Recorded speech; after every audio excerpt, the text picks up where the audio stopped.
আমি বলি কি রে বাপ, তোরা আমার সামনে আয় পর যুবক, তোরা আমার সামনে আয়, তোদের পাওগুলা আমার সামনে মেলা দে। আমি ওই পাওগুলারে জড়াইয়া ধইরা সারা রাত বসে বসে কান্না করি, তাও তোরা গুনাহ ছেড়ে দে, গুনাহ ছেড়ে দে বাবা, গুনাহ ছেড়ে দে, গুনাহ ছেড়ে দে। আমার সামনে আমার মালিক গাছের পাতা ঝরায় আমারে সতর্ক করেছিলেন, এরে হাসান জামিল, যেই জিনিস ধরে ওই জিনিস কিন্তু ঝরে, একদিন তুইও ঝরে যাবি। আমি সোজা হই নাই।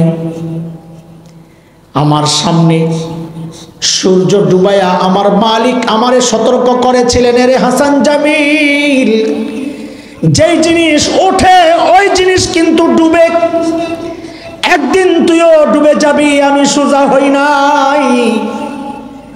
আমার সামনে দিয়ে আমার বাবার লাশটারে আল্লাহ কবরে পাঠাইছেন। আমি দাঁড়ায়া দাঁড়ায় দৃশ্য দেখতেছিলাম। আমার মালিক আমারে সতর্ক করেছিলেন, এর হাসান জামিল, একদিন তোর সন্তানের সামনে দিয়েও তোর লাশটা কবরে যাবে, ওরাও দাঁড়ায়া দাঁড়ায়া দেখবে। আমি সোজা হই নাই। আমার সামনে দিয়া আমার মায়ের লাশটারে আল্লাহ কবরে পাঠাইছেন। আমি দাঁড়ায়া দাঁড়া কান্না করতেছিলাম। আমার মালিক আমারে সতর্ক করেছেন, রে হাসান জামিল, একদিন তোর সন্তানের সামনে দিয়াও তোর লাশটা যখন কবরে যাবে, তোর বাচ্চাগুলা আব্বু আব্বু বলে চিৎকার করতে থাকবে। দরজার আড়াল থেকে বিবি তাকায়া তাকায়া শেষ দেখা দিয়ে পেয়ার চোখের পানি ঝাড়তে থাকবে। আমার সামনে দিয়ে বারবার এই বিষয়গুলো ঘটে। আমি কিন্তু সোজা হই নাই। এরে বাবা, এই চুল দাড়ি সাদা মানি এত এত সতর্ক করার পরেও যখন আমি সতর্ক হই নাই, এইবার আমার শরীরের একটা অংশের মৃত্যু শুরু হয়ে গেছে। এটা চূড়ান্ত নোটিশ। চুল দাড়ি সাদা মানি শরীরের একটা অংশের মৃত্যু শুরু হয়ে গেছে। যে কোনো মুহূর্তে মালাকুল মউত যখন হুকুম পাবে, আমার ঘরে আইসা রোহটারে টাইনা চেষ্টায় বাইর করে লয়ে যাবো গা। এর যুবক, এমনটা ভাবার কিন্তু কোনো কারণ নাই যে আমার তো এখনো লম্বা বয়স পড়া আছে, পরে ঠিক হয়ে যাব। না রে বাপ না, কার কখন মৃত্যু চলে আসে কোনো গ্যারান্টি নাই। আরে আমি সহ কে জানে এই মজলিসেও এমন কেউ থাকতে পারে যার খবর নাই, সে বসে আছে এখানে, কিন্তু জানে না ওর কাফনের কাপড়টা চলে আসছে দোকানে, যে কোনো মুহূর্তে বাড়ির দিকে রওনা দিবে, অপেক্ষায় বসে আছে।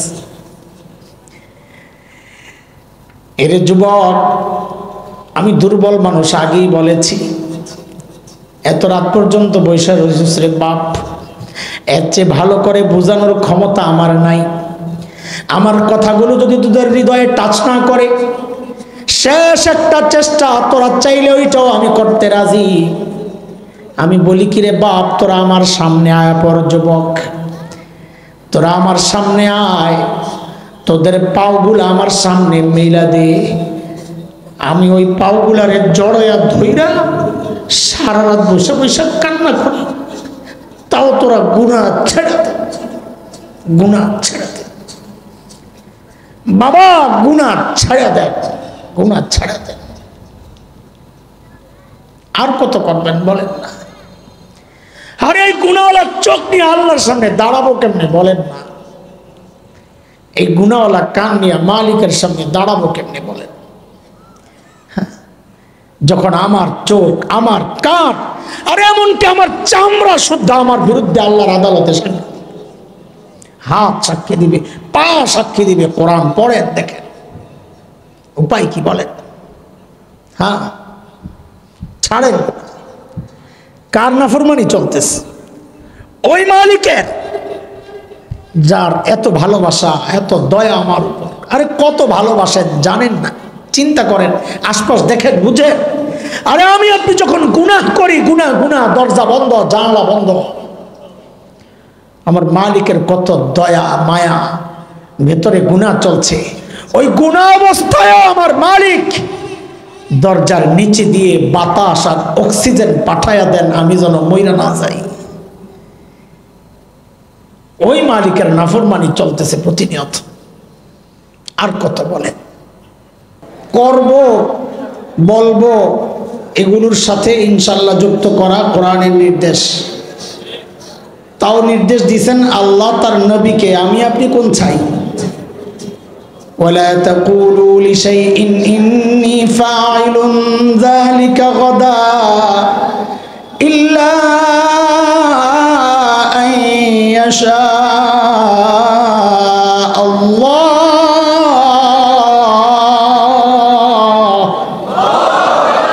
সবসময় এটা মনে রাখবো ইনশাআল্লাহ। হ্যাঁ ঠিক আছে ইনশাআল্লাহ, এবার ঠিক আছে ইনশাআল্লাহ। লম্বা সময় থেকে ওলামারা কথা বলেছেন, বিশেষ করে আমার আগে যিনি কথা বলেছেন মুফতি সোহাইল সাহেব, তিনি তো আমাদের মতো চাপাবাজ না। চাপাবাজ বুঝেন না? আমরা তো চাপাবাজ, আর উনি হলেন এলিমওয়ালা। আমাদের বর্তমান বাংলাদেশের অন্যতম শ্রেষ্ঠ এক প্রতিষ্ঠান, ঢাকার মধ্যে তো এখন সিরিয়াল 1 নম্বরে ফলাফল করার দিক থেকে। এখানের অনেক ছাত্র আমাদের ওখানে পড়ে, দিল রোড মাদ্রাসা। এই মাদ্রাসার মূল স্তম্ভ আমাদের যে কয়েকজন মানুষ, মুফতি ওবায়দুর রহমান ভাই, মুফতি সোহেল ভাই, দিলওয়ার ভাই ছিলেন। আপনাদের এই এলাকার আরেক ওবায়দ ভাই আছেন, আমাদের ওবায়দ ভাই। এনারা হচ্ছেন স্তম্ভ মাদ্রাসার, ওনাদের উপরই মাদ্রাসা দাঁড়ায় আছে। তো তিনি কথা বলেছেন, এটা আমি জানি। ওনারে কিতাব দিলে যেভাবে পড়াইবেন বয়ান ওইভাবে করতে পারবেন না, কারণ বয়ানের জন্যে আলাদা একটা চাপার যোগ্যতা লাগে। কি চাপা বুঝেন না? যাবা ফাও কথা বলার যোগ্যতা লাগে, বংশন জানা লাগে, না হলে বয়ানে বসাই দিলে কাম হয় না। উনি ওই লাইনেরই লোক না। কিতাব দিবেন, যে কোনো কঠিন কিতাব দিবেন, পানির মতো পড়াইলে উনি হলো ওই লাইনের লোক। তারপরেও মাদ্রাসাওয়ালাদের সাথে খুব একটা গভীর সম্পর্ক, আমি আগে জানতাম না। এইবার দাওয়াত নেওয়ার ক্ষেত্রে আর দাওয়াত নেওয়ার পরে জানছি এই মাদ্রাসার সাথে ওই মাদ্রাসার কি গভীর সম্পর্ক। বাপরে বাপ, আমার যে প্রেশার দাওয়াত নেওয়ার জন্যে সবাই মিল্লা ধরছে আমার এই সাপ দিয়া। তো বুঝলাম যে খাতিরটা খুব কঠিন। মাশাআল্লাহ, আল্লাহ এই মহব্বতগুলোকে আমাদের নাজাতের ওসিলা বানায় দেন। লম্বা সময় নেওয়ার সুযোগ নাই, তবে ফাঁকিও দিব না। আপনারা আছেন তো, আমিও আছি। আপনারা ভাগবেন, তার আগে আমি ভাগব ইনশাআল্লাহ। সূরা আলে ইমরানের একটা আয়াত পড়েছি, ছাত্ররা পাগড়ি নিয়েছে। এই মাদ্রাসাগুলো কি? আমাদের সম্পর্কে অনেকের নানান মতামত বক্তব্য আছে। দুষ্ট চক্রের বক্তব্য, এখানে বেকার তৈরি হয়, জঙ্গি তৈরি হয়, সন্ত্রাসী তৈরি হয়, পাকিস্তানপন্থী তৈরি হয়। বন্ধু বেশি, শত্রুদের মুখে আমরা 4 দেয়ালের আজীব প্রাণী, বাহিরের কিচ্ছু জানি না। আমরা ভিতরেই থাকি, বাহিরের দুনিয়ার খোঁজখবর আমরা রাখি না। আসলে হচ্ছে কি এখানে, এই বিষয়ে ছোট্ট করে একটু কথা বলতে চাই। এর আগে ভূমিকা হিসাবে আমি কিছু কথা বলবো। ভূমিকা, এই ভূমিকাটা মনে রাখা লাগবে, বোঝা লাগবে, তো সামনের কথাগুলো বোঝা সহজ হবে ইনশাআল্লাহ। আপনারা আমার ছাত্র না, আমার সেই যোগ্যতা নাই, তবে শুনবেন ছাত্রের মতো, মুখস্থ করে করে। দেখেন আমাদের একটা পরিচয়, আমরা শিক্ষক। আমরা যারা আসছি আজকে সবাই শিক্ষক। আমিও ওনাদের সাথে পড়াই একটু। তো ছাত্র যেভাবে পড়াই বয়ানও আমি অন্তত ওইভাবেই করি। আমি চাই আমার ছাত্ররা যেমন পড়া বুঝবে, ক্লিয়ার হবে সব কিছু, আমার শ্রোতাও যারা থাকবেন তারাও আমার কথাগুলো একদম ক্লিয়ার বুঝবেন যে কি বুঝাইতে চাচ্ছে। আগা গোড়া এক লাইনে আমি চলতে থাকবো ইনশাআল্লাহ, আপনারাও আমার সাথে সাথে দৌড়াইতে থাকবেন। আশা করি শেষে যায় একটা সমাধান বের হবে ইনশাআল্লাহ তাআলা। দোস্ত, আল্লাহ সুবহানাহু ওয়া তাআলা জমিনে যত নবী পাঠিয়েছেন আলাইহিমুস সালাতু ওয়াস সালাম, এই সমস্ত নবী আল্লাহ কেন পাঠাইছেন? আল্লাহ তাআলা যখন দেখেছেন তার বান্দা ধ্বংসের খাদে চলে গেছে, জাহান্নামের রাস্তায় ছুটে চলেছে, ওই বিপদগ্রস্ত, বিপন্ন, বিপর্যস্ত মানবতাকে রক্ষার জন্যে আল্লাহ সুবহানাহু ওয়া তাআলা যুগে যুগে হযরতে আম্বিয়া আলাইহিমুস সালামকে দুনিয়ায় পাঠাইছেন। যেমন হযরতে মূসা আলাইহিস সালামকে আল্লাহ কখন পাঠাইছেন, কেন পাঠাইছেন? আল্লাহ তাআলা যখন দেখেছেন তার বান্দা বনি ইসরাইলের উপর ফেরাউন এবং তার লোকদের এমন নির্যাতন চলছিল যে বনি ইসরাইল একদম নিঃশেষ হয় প্রায়। কেমন নির্যাতন? নির্যাতনের একটা ধরন আসছে কোরআন আল কারীমের মধ্যে 13 নম্বর পারা সূরা ইব্রাহিম 6 নম্বর আয়াত। আল্লাহ বলেন, وَإِذْ قَالَ مُوسَى لِقَوْمِهِ اذْكُرُوا نِعْمَةَ اللَّهِ عَلَيْكُمْ إِذْ أَنْجَاكُمْ مِنْ آلِ فِرْعَوْنَ يَسُومُونَكُمْ سُوءَ الْعَذَابِ وَيُذَبِّحُونَ أَبْنَاءَكُمْ وَيَسْتَحْيُونَ نِسَاءَكُمْ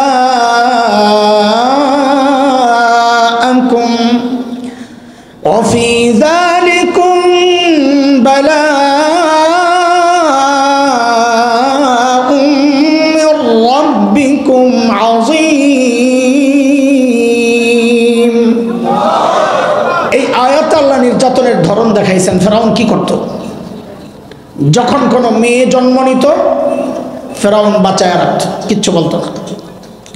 কিন্তু যখনই কোনো ছেলে জন্ম নিত ফেরাউন তার ক্ষমতা হারাবে এই ভয়ে ওই ছোট্ট ছোট্ট ছেলে শিশুদেরকে জবেহ করে করে হত্যা করত। আমাকে একটু বলেন তো আপনারা, এই ছোট্ট বাচ্চা সদ্যজাত মাত্র জন্ম নেওয়া, যার শরীরের হাড্ডিগুলো এখনো গোশতের মতো নরম, আচ্ছা বলেন তো এই বাচ্চার পক্ষে ফেরাউনের মতো এত শক্তিশালী বাচ্চাকে ক্ষমতা থেকে নামানো সম্ভব ছিল? বলেন কথা, ছিল সম্ভব? তাইলে ফেরাউনের ছোট্ট বাচ্চাদেরকে এত ভয় পেত কেন? কারণটা কি? কারণ হচ্ছে এটা আল্লাহ তাআলার একটা নিজাম, দুনিয়া পরিচালনার একটা সিস্টেম। কেউ যখন হক হয় সে যত দুর্বল হোক না কেন, কেউ যখন বাতিল হয় সে যত শক্তিশালী হোক না কেন, আল্লাহর সিস্টেম এটা, আল্লাহ ওই দুর্বল হকের ভয় ওই শক্তিশালী বাতিলের কলিজায় ঢুকায়া দেন। এর এক জ্বলন্ত প্রমাণ হচ্ছে বাংলাদেশের আলেম ওলামা। কি আছে আমাদের কাছে? তসবিহ আর মিসওয়াক ছাড়া, অথচ বেড়ারা ডরায়া শেষ। আমরা দেখেছি শাইখুল ইসলাম আমাদের শাইখ ও মুর্শিদ আল্লামা আহমদ শফি রাহিমাহুল্লাহ মানুষটা জীবনের শেষ সময়ে হুইল চেয়ারের মধ্যে সোজা হইয়া বসে থাকতে পারতেন না, কাঁথ হইয়া যেতেন। মুজাহিদে মিল্লাত আল্লামা হাফেজ জুনায়েদ বাবনগরী রাহিমাহুল্লাহ মানুষটা সোজা হইয়া দাঁড়াতে পারতেন না, পা কাজ করতো না। অথচ আমরা কি দেখেছিলাম? শুধু বাংলাদেশ না, এই দুর্বল বুড়াদের ভয়ে সারা দুনিয়া থাকতো অস্থির, কখন কোনটা ঘটায় দেয়। কথা বলেন কেন? এটা মানুষগুলো দেখতে দুর্বল, কিন্তু যেহেতু ইমানদার হক ছিলেন, আল্লাহ দুর্বল হকের ভয় ওই শক্তিশালী বাতিলের কলিজায় ঢুকাইয়া দিয়েছেন। আরে কলিজায় যদি ডর না ঢুকাইতো তা আমেরিকা ওই তালেবানের ডরে আফগানিস্তান ছাইড়ার কুত্তার মতো পালাইতো না। কথা বলেন, পালাইছে তো এই জন্য যে আল্লাহ ওদের কলিজায় ডর ঢুকাইয়া দিয়েছেন। এ পর্যন্ত যা বলছি বুঝছেন নি আপনারা? আমি কিন্তু একটু একটু করে আগা বড় পড়া জিজ্ঞেস করবো। আমি সবক শুনি, 7 সবক শুনি, আমুকটাও শুনি বয়ানে বসা বসা। আপনারা অনেকে বুঝবেন না শব্দগুলো, হুজুররা বুঝছি। মানে পিছনের পড়া যা পড়াই এটা আবার শুনি, শুই না আগে মুখস্থ করাইতে হবে তো ইনশাআল্লাহ। আজকে পুরা বয়ান প্যাকেট করে নিয়ে যাব। বয়ানের পরে খিচুড়ি আছে নিয়ে, জিলাপি নাই, হায় হায় কিপটা মহতামিম সাহেব না, এই বয়ান হয় জিলাপি আর খিচুড়ি ছাড়াই। খিচুড়িওয়ালা মাহফিলে গেলে কেমন জানি একটা ওরস ওরস বাবাই। আর আমাদের একটা অভিজ্ঞতা কি জানেন? খিচুড়িওয়ালা মাহফিল অধিকাংশ শ্রোতা থাকে টুপি ছাড়া। আমি দেখছি এটা, টুপিওয়ালা শ্রোতা না, খাওয়িন না শ্রোতা। আগে টুপি লাগে না, আগে পেটটা ঠিক থাকলেই হয়। কি বলে?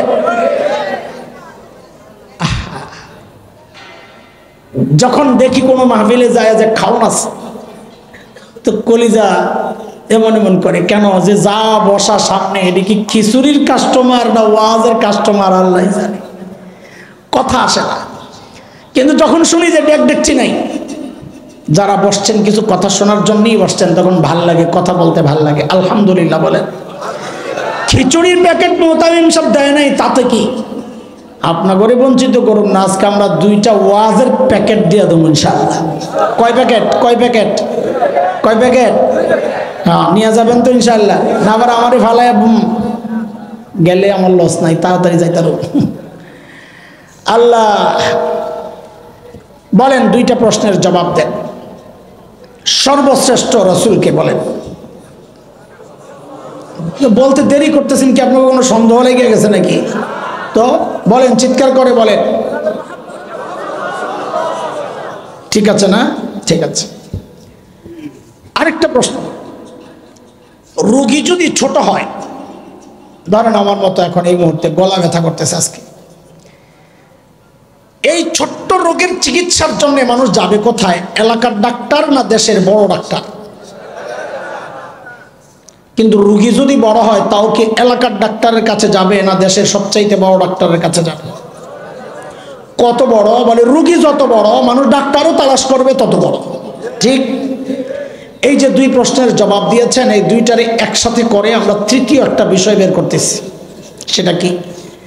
যেহেতু আল্লাহ তাআলা সমস্ত নবীকে দুনিয়ায় পাঠিয়েছেন দুনিয়ার অসুস্থ মানুষের চিকিৎসার জন্যে, এই রোগ মানে আত্মার রোগ, কলবের, তো বুঝতে হবে আল্লাহ তাআলা সর্বশ্রেষ্ঠ রসুলকে ওই যুগেই পাঠাইছেন যেই যুগের মানুষগুলো ছিল মানব ইতিহাসের সবচাইতে জঘন্য আর খারাপ মানুষ। বলে এই কথা কেমনে বললেন আপনি? বলে হিসাব সোজা, ডাক্তার যেহেতু সবচাইতে বড় আমার নবী, তো বোঝা গেল যেই রোগীদের চিকিৎসার জন্য পাঠানো হয়েছে ওই রোগীরাও ছিল সবচাইতে বড়। বুঝে আসছে কথা? সেই রোগীদের যুগটাকে ইতিহাসে বলা হয় আইয়ামে জাহিলিয়া। কি বলা হয়? বর্বরতার যুগ।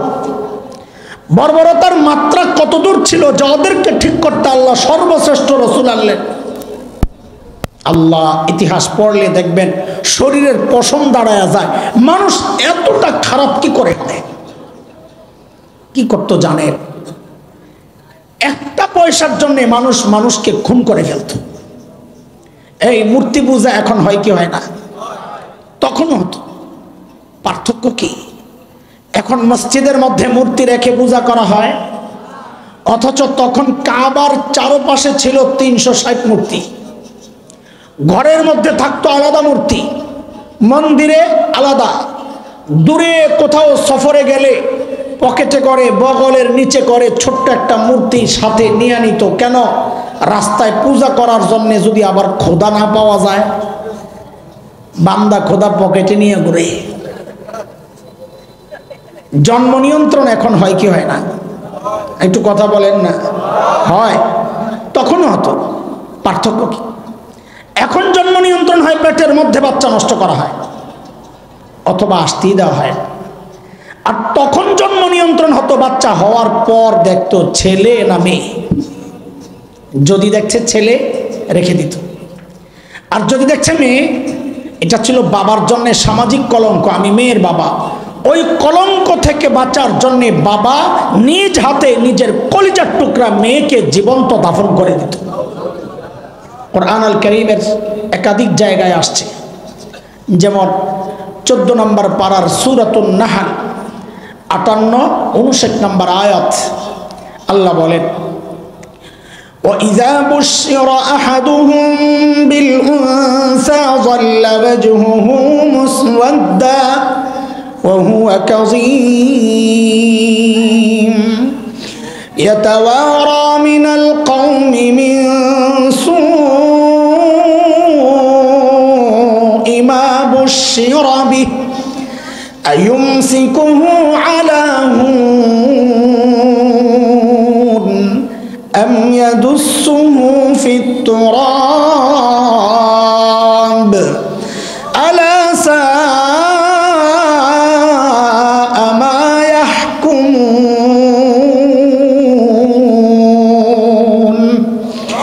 এই ছিল আমার নবী যখন দুনিয়া আসেন তখনকার আরবের সামাজিক অবস্থা। বুঝতেছেন আমার কথা? বুঝতেছেন? আবার বলবো শুরু থেকে, এই পর্যন্ত বুঝছেন তো না? আচ্ছা, মানুষগুলো এতটা খারাপ কেন হয়েছিল? এই যে আমার মূল পয়েন্টে ঢুকতেছি, আস্তে আস্তে দ্রুত ঢুকবো ইনশাআল্লাহ। এতটা খারাপ মানুষগুলো কেন হয়েছিল? কারণটা কি? দারুল দেওবন্দের প্রায় 52 বছরের মুহতামিম হাকিমুল ইসলাম কারি তৈয়ব রহমতুল্লাহ আলাই বলেন, মানুষগুলো এতটা খারাপ হওয়ার পেছনের মৌলিক কারণ ছিল দুইটা। বলেন তো কয়টা? এক নাম্বার জাহালত, মূর্খতা, লেখাপড়া ছিল না। দুই নাম্বার চারিত্রিক অধপতন, চরিত্র ছিল খারাপ। দেখেন, এই দুইটা সমস্যা এতটা মারাত্মক সমস্যা, একটাও যদি কারো মধ্যে থাকে সেও অপরাধ করে।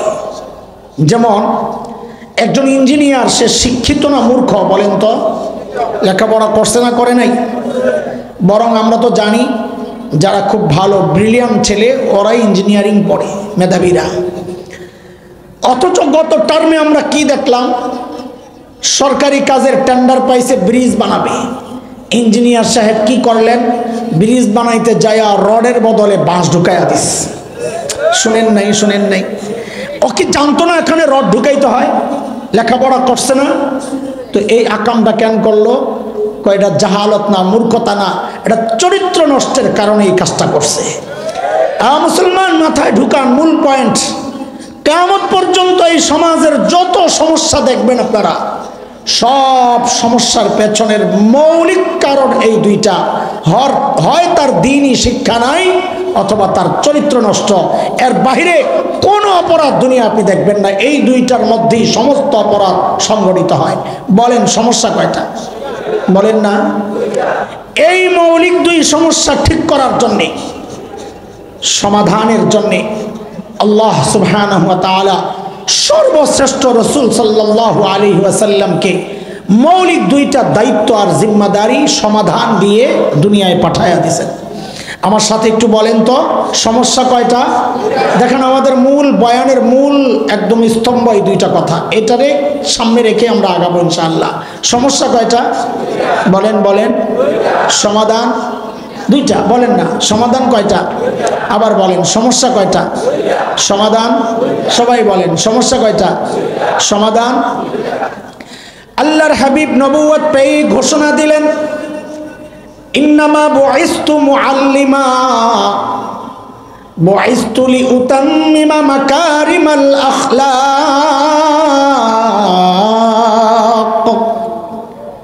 নবী ঘোষণা দিলেন, আল্লাহ আমাকে শিক্ষক বানায়া দুনিয়ায় পাঠাইছেন। কি বানায়া? আমাদের নবী কি ছিলেন?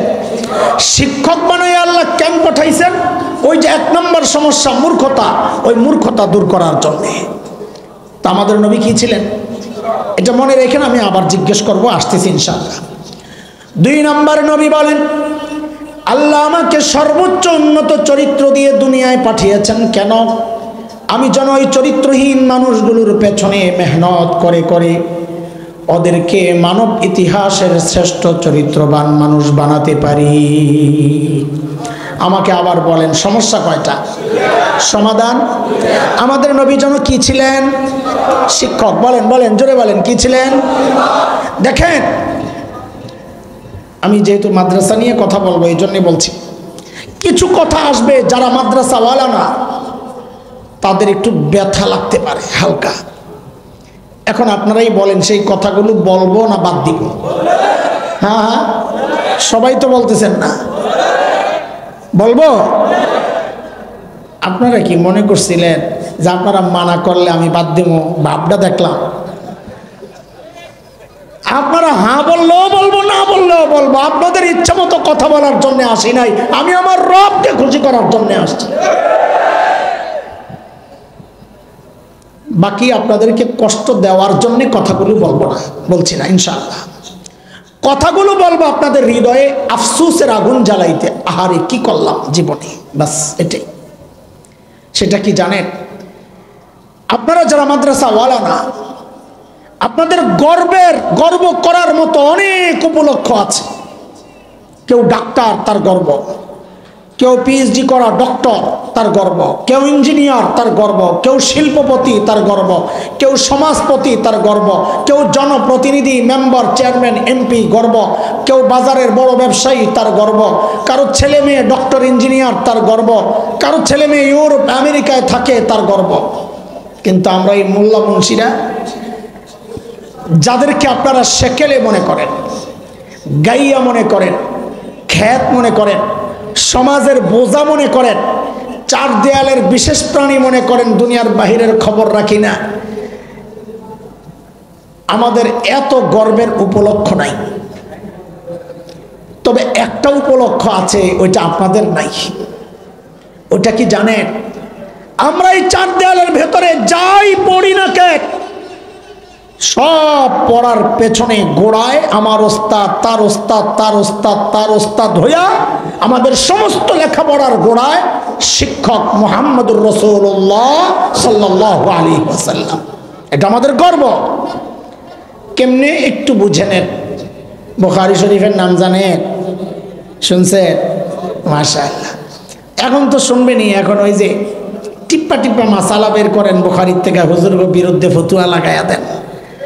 এখন তো আপনারা নতুন উস্তাদ পাইছেন, এখন আর আলেমের কাছে মাসালা জিজ্ঞেস করে না। নতুন উস্তাদ পাইছে, ফজিলতুশ শেখ আল্লামা মুফতি ইন্টারনেট লানাতুল্লাহি আলাইহি। ঠিক নি কথা? কিন্তু এই উস্তাদ এমন কামেল উস্তাদ, এই উস্তাদের টিপ দিলে মাসালাও বাইর হয়, আবার ওই উস্তাদের টিপ দিলে ল্যাংডা বেডিও বাইর হয়। কথা কোন ঠিক কিনা? এমন নোংরা উস্তাদের কাছে যাইবেন না, হক্কানি আলেমের কাছে যাইবেন। হ্যাঁ, মনে রাখেন কথা। আলহামদুলিল্লাহ, আমরাও বুখারী পড়ছি, আল্লাহ পড়ানোর সুযোগও দিছেন। এখানে বহু আছেন বুখারী পড়ছেন, উস্তাদও থাকতে পারেন, আমি চিনি না। প্রথম হাদিস ইন্নামাল আ'মালু বিন্নিয়াত, লম্বা হাদিস। এই হাদিসটা আমি ঢাকার ফরিদাবাদ ওখানে পড়েছি। আমার উস্তাদ মুহতারাম শেখুল হাদিস আল্লামা আব্দুল হাফিজ রহমতুল্লাহ আলাইহি, ভারতের দেওবন্দ মাদ্রাসা, ওখানে পড়েছি। আমার উস্তাদ শেখুল হাদিস আল্লামা নাসির খান রহমতুল্লাহ আলাইহি। আমার এই দুই উস্তাদের উস্তাদ শেখুল আরব আল আজব হযরত হুসাইন আহমদ মাদানী নব্বরাল্লাহু মারকাদাহ। তার উস্তাদ ছিলেন শেখুল হিন্দ মাহমুদ হাসান দেওবন্দি রহমতুল্লাহ আলাইহি। তার উস্তাদ ছিলেন ব্রিটিশ বিরোধী আন্দোলনের অন্যতম সিপাহ সালার মুজাহিদে মিল্লাত ইমাম কাসেম নানুতুবি রহমতুল্লাহ আলাইহি। তার উস্তাদ ছিলেন শাহ আব্দুল গনি মুজাদ্দিদ দেহলভি রহমতুল্লাহ আলাইহি। তার উস্তাদ ছিলেন শাহ মোহাম্মদ ইসহাক দেহলভি রহমতুল্লাহ আলাইহি। তার উস্তাদ ছিলেন শাহ আব্দুল আজিজ মুহাদ্দিস দেহলভি রহমতুল্লাহ আলাইহি। তার উস্তাদ ছিলেন শাহ ওয়ালিউল্লাহ মুহাদ্দিস দেহলভি রহমতুল্লাহ আলাইহি।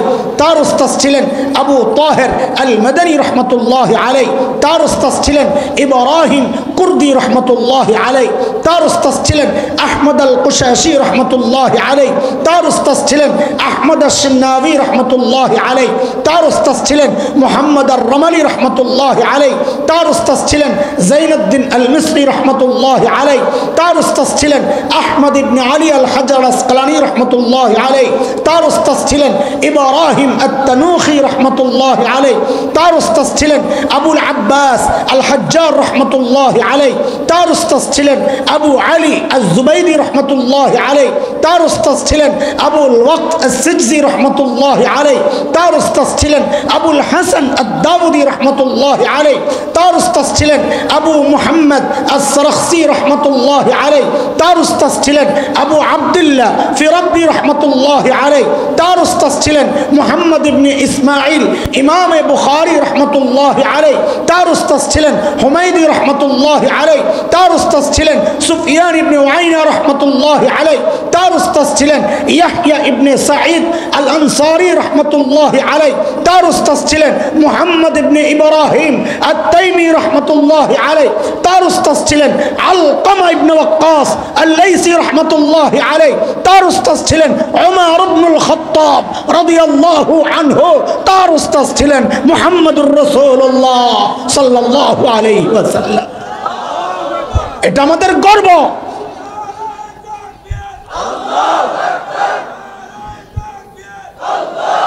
মুহতারাম হাজরিন, এটা আমাদের গর্ব। আমাদের শিক্ষার গোড়ায় মুহাম্মদুর রাসূলুল্লাহ সাল্লাল্লাহু আলাইহি ওয়াসাল্লাম। কিন্তু ভাই, এই গর্বের পরিচয় দেওয়ার ঠিকাদারি মৌলবীরা আল্লাহর কাছ থেকে নিয়ে আনেন নাই যে আপনারা দিতে পারবেন না। কিন্তু পারছেন না তো। কেন পারছেন না? কারা আপনাদেরকে এই গর্বের পরিচয় থেকে বঞ্চিত করেছে? যারা যুগ যুগ ধরে আপনার সামনে, আপনার সন্তানের সামনে এমন এক সিলেবাস রেখেছে যে এই সিলেবাসে লেখাপড়া করে এই গর্বের পরিচয়টা দেওয়া যায় না। ছোট্ট করে অপ্রাসঙ্গিক একটা কথা বলে ফেলি। আমাদের আরেকটা গর্বের পরিচয় থেকে আমাদেরকে বঞ্চিতের চেষ্টা হয়েছিল। বলেন তো আমরা কার সন্তান? জোরে বলেন না। না এইভাবে বললেন না, বলবেন আমরা নবী আদমের সন্তান। বলেন কার সন্তান? এটা গর্বের পরিচয় তো, এটা গর্বের পরিচয়। আর একটা ছেলে এমপি সাহেবের ছেলে, এমপি সাহেবের নাম আব্দুল্লাহ। ওকে যদি জিজ্ঞেস করে তুমি কার ছেলে, ও বলবে না আমি আব্দুল্লাহ সাহেবের ছেলে, ও বলবে আমি এমপি আব্দুল্লাহর ছেলে। কারণ ও জানে আমি যদি শুধু আব্দুল্লাহ বলি তো পাবলিক চিন্তা করবে দুনিয়ায় কত আব্দুল্লাহ আছে, তুই কোন আব্দুল্লার পুত। ও বুঝা শুনে এর সাথে এমপিটা লাগাইয়া দেয়। এটা ওর গর্বের পরিচয়। একটা এমপির ছেলে বাবার এই পরিচয় যদি ছাড়তে না পারে, আমি আপনি আমার এই গর্বের পরিচয়, আমরা নবীর সন্তান, এই কথা এই শব্দ কেন ছাড়বো? এই জন্য ঠিক করে বলেন আমরা কার সন্তান? হ্যাঁ হ্যাঁ হ্যাঁ, আমরা জানি। আপনারা বলবেন যে হুজুর আগে তো কর নাই, আগে আপনি আমার ইট তো মারেন নাই, এখন ইট মারছেন পাটকেল খাইবেন। বলে বুঝলাম না কিছু। হ্যাঁ বুঝেন। আপনারা কাটাকাটি শুরু করছেন, আমরা বাড়ানো শুরু করছি। কই কাটলেন শুনেন। আগে মানুষ গণনার সিস্টেমটার নাম ছিল আদমশুমারি। কি ছিল? হঠাৎ একদিন উঠা দেখি আদম কাটা, নতুন নাম পড়ছে জনশুমারি। কি? কোনোদিন কাউকে জিজ্ঞেস করছেন ভাই আদম কেন কাটলেন? আদম কি সমস্যা কি? কোন জায়গায় আপনার আদম খোঁচা দিল যে সইতে না পাইরা আদম কেটে দিলেন? তো তালাশ করে দেখা গেছে বিজ্ঞানের নামে কিছু শয়তান ওদের মাথায় ঢুকাইছে। এর মধ্যে সবচেয়ে বড় শয়তানটা সাম্প্রতিক কালের, ওইটা আসলে চিড়িয়াখানায়, বানরের খাঁচায়। কোন জায়গায়? কোথায়? চিড়িয়াখানায়। ও হঠাৎ একদিন দেখে ওর পেছন দিয়ে লেজটা পড়ে গেছে গা, বানরের লেজ নাই। আরো কয়দিন পর দেখে তার মেরুদণ্ড সোজা হয়ে গেছে মানুষের মতো।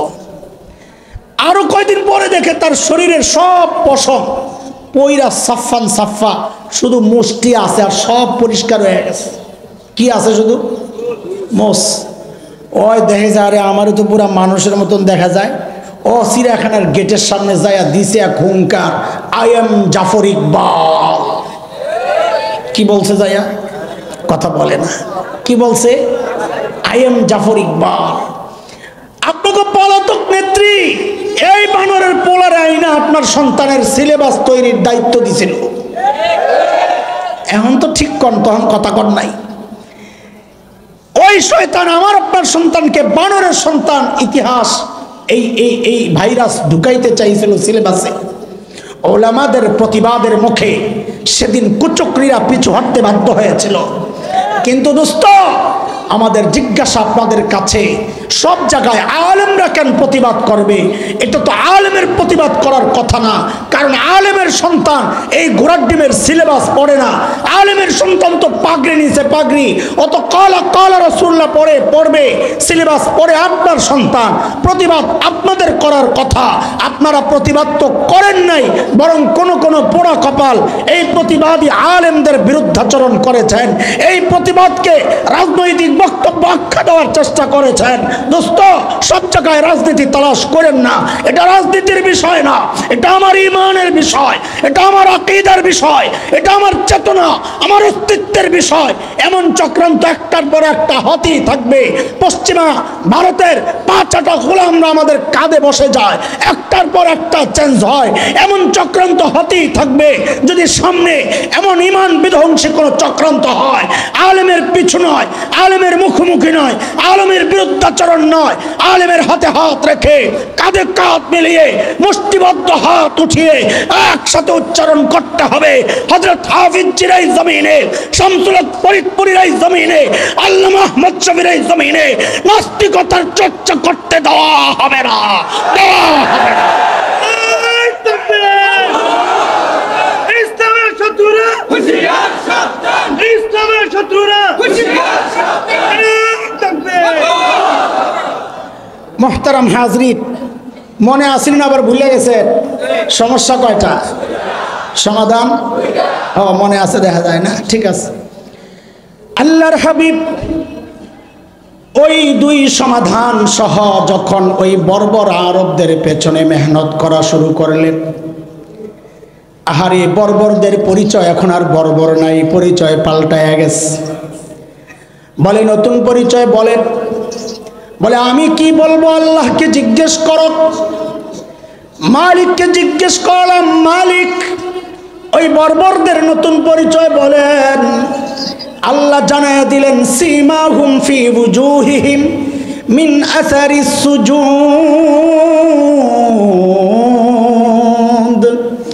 আল্লাহ বলেন ওদের চেহারার মধ্যে সেজদার চিহ্ন দেখবা। বলে সেজদার চিহ্ন তো বাহির দিয়া, তার মানে বাহিরে ফিটফাট আবার ভেতরে সদরঘাট কিনা? আল্লাহ বলেন না না না, আমার নবীর সাহাবীরা বাহিরেও এক নাম্বার, ভেতরেও এক নাম্বার। বলে ভেতরে এক নাম্বার আমরা বুঝবো কেমনে? আল্লাহ যেন বলেন তোর বুঝার দরকার কি? ওদেরকে ওদের ভেতর ঠিক করছেন আমার নবী, ওদেরকে তাকওয়া পড়াইছেন, শিখাইছেন নবী। একটু বুঝে শুনে বলেন তো, ওস্তাদরা আছেন এখানে, যিনি পড়ান ফাইনাল পরীক্ষা তিনি নেন না আরেকজন নেন? বলেন বলেন, আরেকজন নেন। তা আল্লাহ যেন বলেন আরে পড়াইছেন আমার নবী, কিন্তু পরীক্ষা কিন্তু নিছি আমি আল্লাহ। সাহাবীদের অন্তরের পরীক্ষা কে নিছেন? আল্লাহ নিজে বলেছেন 26 নম্বর পারার সূরাতুল হুজুরাত 3 নম্বর আয়াত। আল্লাহ বলেন ইন্নাল্লাযীনা ইয়াগুদ্দুনা আসওয়াতাহুম ইনদা রাসূলিল্লাহ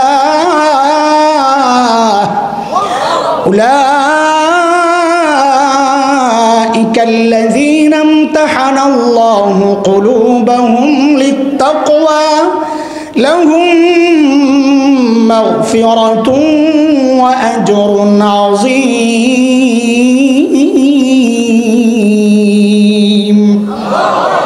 তাকওয়ার পরীক্ষা নিছেন কে? চিৎকার করে বলেন কে? নবীকে জিজ্ঞেস করলাম ইয়া রাসূলুল্লাহ, যেই বর্বরদের পিছনে এত কাল মেহনত করলেন, ওই বর্বরদের নতুন পরিচয় বলেন। আল্লাহর নবী যেন বলে উঠলেন এরে আমার সাহাবীদেরকে তোরা বর্বর বলিস না, ওরা আর বর্বর নাই।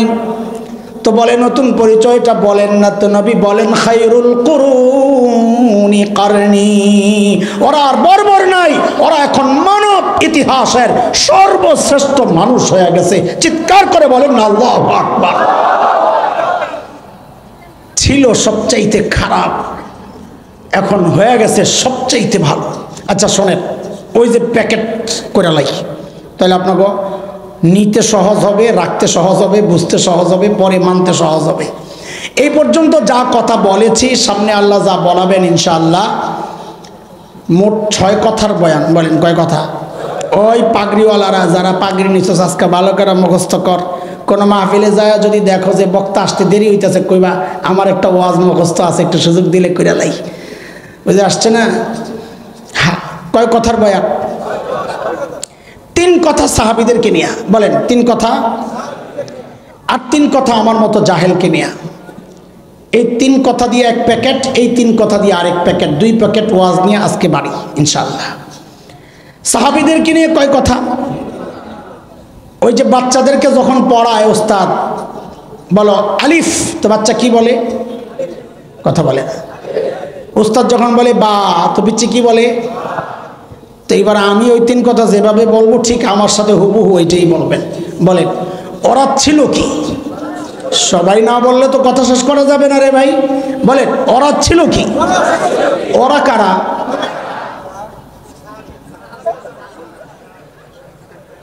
ওরা কারা? সাহাবীরা।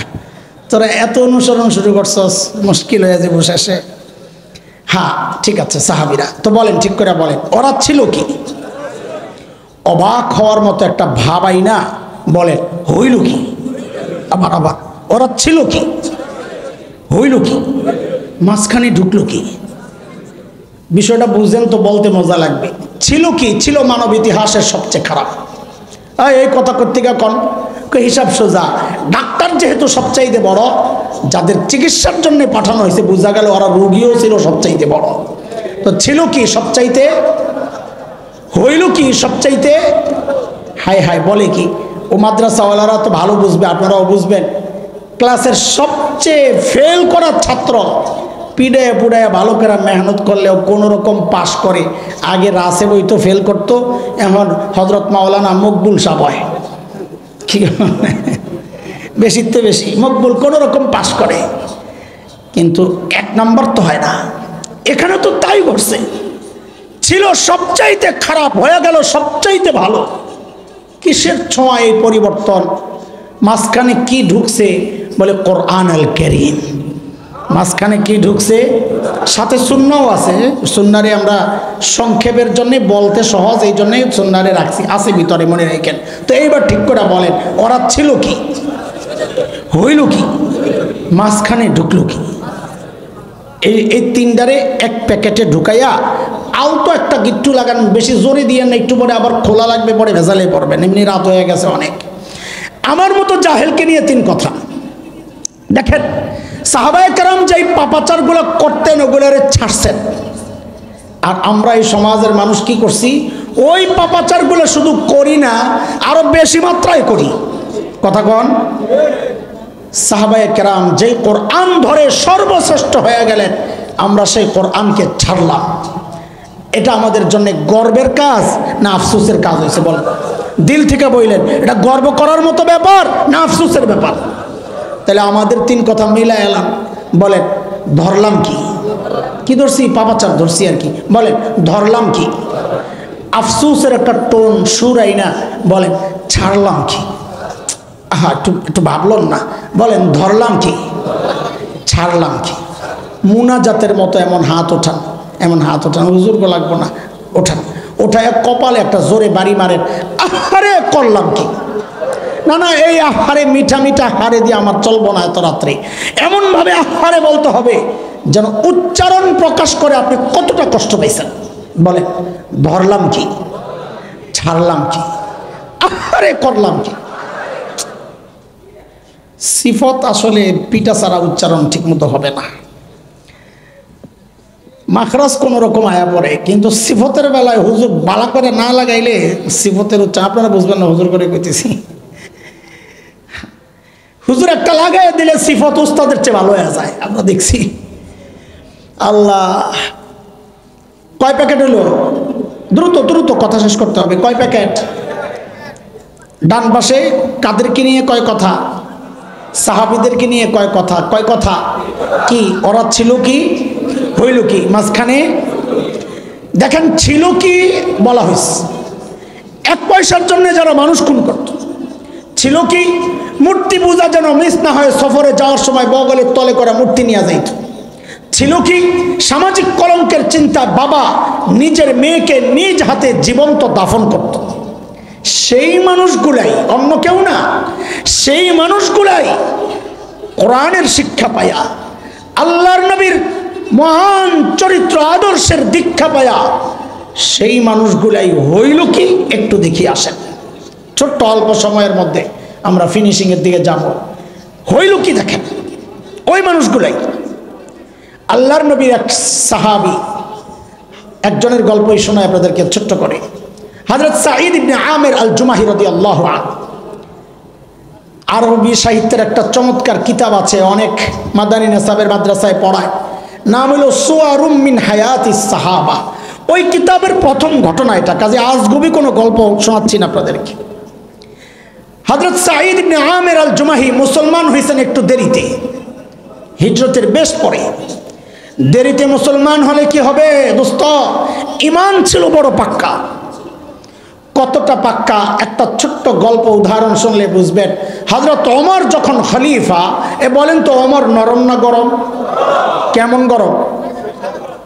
ভীষণ গরম না? ওই হাদিস শুনলেই বোঝা যায় কত গরম। নবী আলাইহিস সালাম বলেছেন, ওমর আপনি যেই রাস্তায় চলেন শয়তান ডরে আর ওই রাস্তায় থাকে না, আরেক রাস্তা দিয়া জায়গা। আপনি ফুলবাড়িয়ার দিকে গেলে শয়তান জায়গা মুক্তাগাছা। ব্যাখ্যা দিলাম, আবার বললেন না হুজুর এটা কইছে নাকি? হ্যাঁ হ্যাঁ, মাশাআল্লাহ মাশাআল্লাহ, আমরাও যেই রাস্তা দিয়া যাই শয়তান থাকে না। শয়তান কি বিশ্বাস হয় না? কথা কয় না, ঠিক না? আমরাও যে রাস্তা দিয়া যাই শয়তান থাকে না, তবে কারণ ভিন্ন। আবার এক কারণ মনে করেন না, ওমর যে রাস্তায় থাকতেন শয়তান থাকতো না ডরে, আর আমরা যেই রাস্তায় যাই শয়তান থাকে না দরকার মনে করেন। অবস্থা আপনি থাকতে আমি কিনতে যাব? আমরা এতটা নষ্ট হয়ে গেছি। কথা কন কথা কন। আগে তো খুশি হয়ে গেছিলেন, বাবাইয়া গেছিল একটা না, ওমরের সাথে তুলনা, মাথারা খারাপ হয়েছে। মা আল্লাহু আকবার। সাইয়েদনা ওমর যখন খলিফা, হযরত সাঈদ যায় একদিন বলে, ওমর আল্লাহ দায়িত্ব দিয়েছেন ঠিকঠাক মতো আদায় করেন, নাইলে কিন্তু খবর আছে। বাপরে বাপ, বেটার কলিজায় সাহস কত! কই পাইল এই সাহস? মানুষ নিজে যত সৎ হয় তার সাহসটাও তত উঁচা হয়। নিজের মধ্যে 2 নম্বরই থাকলে কথা বলে মিনমিন মিনমিন কইরা, আর খালি তেল ডালে। দেখেন নাই লেডি ফেরাউনটা বয়া থাকতো? লেডি ফেরাউন ছিলেন তো না? লেডি ফেরাউন বয়া থাকতো, সামনে সাংঘাতিক গুলা ভারতের রয়ের এজেন্টগুলা, পাঁচাটা গোলামগুলা। হাইরে কি মিডা মিডা প্রশ্ন, তৈলাক্তক প্রশ্ন, তেলে চকচক করে। কি কইতো, মাননীয় প্রধানমন্ত্রী এই বয়সে আপনি কাজের এত এনার্জি কোথায় পান? সুবহানাল্লাহ, এর কি তেল! অথচ বলা দরকার ছিল, মাননীয় প্রধানমন্ত্রী এই বয়সে আপনি এত শয়তানি কেমনে করেন? কথা বলেন, কথা বলেন। বলা দরকার ছিল এটা। তেল দিতে দিতে কেন এই তেল দেয়? কারণ ওরাও শয়তান, এটাও শয়তান। চিন্তা করছে শয়তানে শয়তানে কারবার, কে আর আটকায়? চলতে থাকুক গাড়ি, যাত্রা বাড়ি। কিন্তু শেষে আর যাত্রা বাড়ি না, হেলিকপ্টার দিল্লি। হযরত ওমর এই কথা শুই না, কারি বাপরে এই লোক তো দরকার আমার। ওমর তার এই যুগের শাসক না, এই যুগের শাসক করে এই কথা কইলে কইতো ওই বেটা তেল হইছে, ওরা আয়না করে ঢুকা। কথা বলেন না? কিন্তু হযরত ওমর সুবহানাল্লাহ এই কথা শুই নাই। হযরত ওমর, আল্লাহ এই লোক আমার দরকার। শাসক যখন নেককার হয়, অধীনস্থ শাসক যারা উনি চান তারাও সৎ হোক। আর নিজে 2 নম্বর হইলে বাইসা বাইসা নমিনেশন দিবে। কারে? যার পেশি আছে, মাস্তান আছে, অবৈধ টাকা আছে। আলেম দিবে না, আলেম দিবে না, নেককার দিবে না, মুত্তাকি দিবে না। তাইলে চুরি করতে গেলে নেতারে ধরবো, তুইও খা আমিও খাই, মিল্লা জিল্লা। কথা কন না? হ্যাঁ জি তো কন, আবার ভোট দেন তো যায় এই মার্কাই। এইটাও ঠিক না? একটা একটা আওয়াজ উঠানো যায় না? সোনার বাংলাদেশ, হ্যাঁ স্বপ্নের বাংলাদেশ, ডিজিটাল বাংলাদেশ সব দেখা শেষ। এখন দেখতে চাই একটাই কোরআনের বাংলাদেশ। হ্যাঁ হ্যাঁ, আওয়াজ উঠানো যায় কি যায় না? ইনশাল্লাহ ইনশাল্লাহ, সব দেখা শেষ আমাদের। আর তুম করে দেখতে চাই না, এখন দেখতে চাই কোরআনের বাংলাদেশ ইনশাল্লাহ। হযরত ওমর হযরত সাঈদ ইবনে আমের আল জুমাহিকে ধইরা জোর কইরা সিরিয়ার এক শহর হিমসের গভর্নর বানায়া পাঠিয়ে দিয়েছেন, যাও তোমার মতো ব্যক্তি। হিমস একটা ঝামেলার এলাকা, সবচেয়ে বেশি ঝামেলা ছিল কুফায়, দ্বিতীয় হিমস, ওই জন্য ওখানে পাঠিয়ে দিয়েছেন, যাও ওখানে তোমার দরকার। হিমস ছিল ধনী এলাকা, সিরিয়া সারা দুনিয়ার বাণিজ্যিক শহর তখন সিরিয়া। সেই হিসাবে ধনী এলাকার গভর্নরও তো ধনী হওয়ার কথা, তাই না? বলেন না? আল্লাহ, হিমস থেকে এক দল আসছে হযরত ওমরের সাথে সাক্ষাৎ করার জন্য। অর্থনৈতিক মন্দা চলতেছে। একটু মনোযোগ, একটু মনোযোগ, একটু। আল্লাহর নবীর সাহাবীর কথা বলতেছে। কি মানুষ কি হয়ে গেছে দেখেন। আল্লাহ, হযরত ওমর হিমসের লোকদের সাথে কথাবার্তা বইলা বললেন, তোমরা একটা কাজ করো, হিমসের গরিবদের একটা লিস্ট দাও আমারে, আমি রাষ্ট্রীয় কোষাগার থেকে, বাইতুল মাল থেকে ওদের জন্য কিছু বরাদ্দ দিয়ে দিব। হিমসের লোকেরা সুযোগ পাইয়া লিস্ট একটা করছে, লম্বা সুযোগ পাইছে, নিয়ে হযরত ওমরের কাছে জমা দিছেন। ফুকারা ও হিমস, হিমসের গরিবদের লিস্ট। আল্লাহু আকবার। হযরত ওমর লিস্টটা হাতে নিয়ে অবাক হয়ে তাকায় আছেন, চোখ ফিরাইতে পারছেন না। কেন? হযরত ওমর দেখেন যে ওই লিস্টের শুরুর দিকেই হিমসের গভর্নর আল্লাহর নবীর সাহাবী সাঈদ ইবনে আমের আল জুমাহির নাম গরিবের লিস্টে। এই কথাটা আপনাকে অবাক লাগে নাই? গভর্নর শহরের সবচাইতে গরিব, এই কথা অবাক লাগে নাই? তো সুবহানাল্লাহ পড়বেন বাড়িতে যাইয়া, না নিয়ত করছেন আজকে আর কোনো কথাবার্তা বলবেন না? নিয়ত করলে থাক, আমি আর কিছু কব না। হ্যাঁ, আপনাকে এলাকা তো আমি জানি এই অবস্থায়। কয় কইন কইন, অনেকদিন পরে মনে পড়ছে কইন কইন। ওই আমাদের আরজাবাদ মাদ্রাসার শেখুল হাদিস ছিলেন মুফতি তাজুল ইসলাম সাহেব, এখনও আছেন। হুজুর গেছে নেত্রকোনা এলাকায়, হুজুরের এলাকা মাহফিলে অনেক রাত দিয়েছে হুজুরে 2:30টার সময়। যা দেয় মানুষ ঘুমায়, সব খেতা বালিশ লই আইছে। হুজুর কারে ওয়াজ করা? হুজুর ওই এলাকার মানুষ। তো শেষে বলে আরে আপনারা উড়ুন না উড়ুন না, কারে ওয়াজ করা উড়ুন না। তো ওই কোনা থেকে আমার এই ভাইয়ের মতো ওই কোনা থেকে এক বুড়া কয় হুজুর আমনে কইন আমনে কইন, আমনি কি আর মিছা কথা কই ভাই? তা আজকে ওই এলাকার থেকে এক ভাই কইতেছে কইন কইন, আমনি কি আর মিছা কথা কই ভাই? আল্লাহু আকবার। সাইয়েদনা ওমর জানতে চাইলেন আমি এরকম ফাঁকে এরকম কি ব্যাপার, তোমাদের গভর্নর বুঝি গরিব মানুষ? হিমসের লোকেরা জবাব দিলেন বালা আমিরুনা আফকারুনা, আমাদের গভর্নর শুধু গরিব না, হিমসের মধ্যে সবচাইতে গরিব। এই কথা শুনে হযরত ওমর এতটা খুশি হয়েছেন, সাথে সাথে 1000 স্বর্ণ মুদ্রা প্যাকেট করে দূত মারফত পাঠায়া দিয়েছেন, যাও আমার পক্ষ থেকে আমার সাঈদকে এটা হাদিয়া দিয়ে আসো। কত কত? 1000 কি কয়েক লাখ টাকা হবে তো না? গত বছর হিসাব করছি, এই বছরের তো দাম আরো বাড়ছে। গত বছর হিসাব করছিলাম 5 কোটি টাকার মতো হয়, এইবার তো মনে হয় 6 কোটি পাবে। এই বিশাল অঙ্কের হাদিয়া যখন হযরত সাঈদের হাতে, উনি মুসলমান খেয়াল করেন কি মানুষ, যারা 1 পয়সার জন্য মানুষ খুন করত, আজকে নববী শিক্ষা নববী দীক্ষায় সেই মানুষগুলো হয়েছে কি দেখেন। বিশাল অঙ্কের হাদিয়া উনি যখন দেখলেন, ওনার জন্য সাঈদ ইবনে আমের আল জুমাহির জন্য উনি কি করলেন, সাথে সাথে প্যাকেটটাকে ছুঁড়ে মেরে চিৎকার দিয়ে বলে উঠলেন ইন্না লিল্লাহি ওয়া ইন্না ইলাইহি রাজিউন। কি পড়ছেন? কথা বলেন, কি পড়ছেন? হাদিয়া পাইলে ইন্না লিল্লাহি পড়ার কথা না আলহামদুলিল্লাহ।